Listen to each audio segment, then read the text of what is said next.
18 दिनों का रिमांड जो है एनआईए को दिया गया है। ये अभी की बड़ी खबर है, आप चला सकते हैं।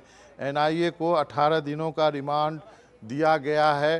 तहव्वुर राना का 18 दिनों तक एनआईए जो है पूछताछ करेगी और उसके बाद फिर से बिल्कुल बड़ी खबर आप बता रहे हैं, इस वक्त बड़ी खबर बता रहे हैं। 18 दिनों की रिमांड मिली है, इस वक्त की बड़ी और अहम खबर जो कि हमारे सहयोगी बाबा बता रहे हैं। 18 दिनों की एनआईए को रिमांड मिली है और हलचल देखिए तेज हो गई है।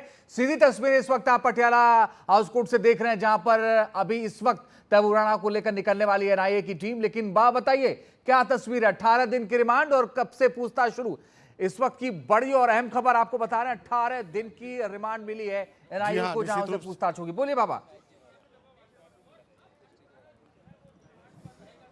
जी, अभी जो खबरें अब जो आई हैं उसके अनुसार 18 दिनों का रिमांड जो है एनआईए को दिया गया है और उसके बाद जो है वो उसके पूछताछ के बाद फिर से एनआईए की इसी अदालत में तहव्वुर राना को पेश किया जाएगा। लेकिन क्या वो पेशी फिजिकल होगी या फिर वो वर्चुअल होगी, टेलीकॉन्फ्रेंसिंग के जरिए होगी, क्योंकि आज जब पेश किया गया था वो आज नेशनल हॉलीडे था, महावीर जयंती था, अदालत बंद थी केवल। आप ये देख सकते हैं, ये फाइल्स वगैरह सब जो है वो अब ये देखिए, ये जो है अदालत जो है उठ चुकी है। इसका मतलब है ये फाइल्स वगैरह जा रहे हैं और अब कुछ ही देर में तहव्वुर राना यहाँ से निकलेगा। हम वो तस्वीरें भी आपको लाइव दिखाने की कोशिश करेंगे। हम लगातार बने हुए हैं इस कवरेज पर और 18 दिनों के रिमांड का मतलब ये है कि अब एनआईए रोज़ 18 दिनों तक पूछताछ करेगी, उन कड़ियों को जोड़ने की कोशिश करेंगी जो चीज़ उन्होंने अभी सबूत के तौर पे इकट्ठे किए हैं।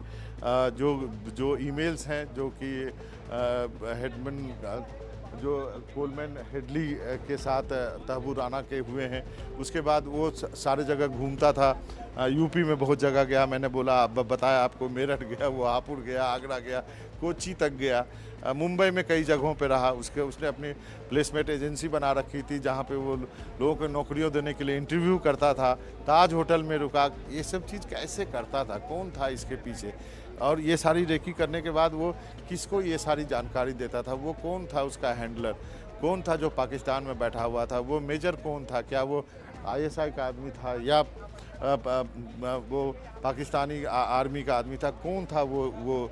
तो ये सारी कड़ियाँ जोड़नी है और इस सब चीज़ों के लिए उससे गहन पूछताछ करनी होगी। एनआईए ने बहुत मेहनत करके बहुत ये सबूतें इकट्ठा की हैं और उन सब चीज़ों के लिए ज़रूरी है कि जो चीज़ भी एनआईए ने अपने चार्जशीट में लिखी है उसके लिए वो इस पर उससे क्रॉस क्वेश्चनिंग करे, उससे पूछे और उसके बाद जो है उसके बाद फिर से उसको अदालत आना होगा और वो उसको ये बताना होगा कि उससे इतने दिनों के पूछताछ के बाद एनआईए को क्या हासिल हुआ है। यदि एनआईए संतुष्ट होती है तो वो दोबारा से भी जो है रिमांड मांग सकती है कि हमें दोबारा इसका रिमांड चाहिए, हमें और भी पूछताछ करनी है।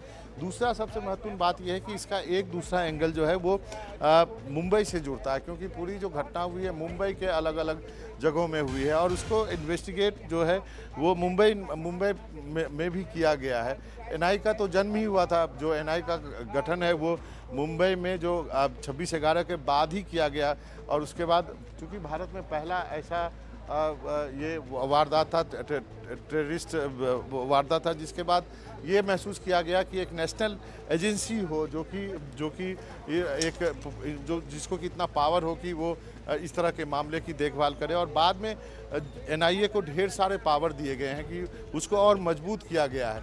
तो लेकिन अब ये भी देखना होगा कि क्या मुंबई पुलिस इसको ट्रांजिट रिमांड पे लेती है, क्या इसको मुंबई ले जाती है, क्या इसको मुंबई में रखा जाता है या फिर मुंबई पुलिस दिल्ली आकर इससे पूछताछ करेगी।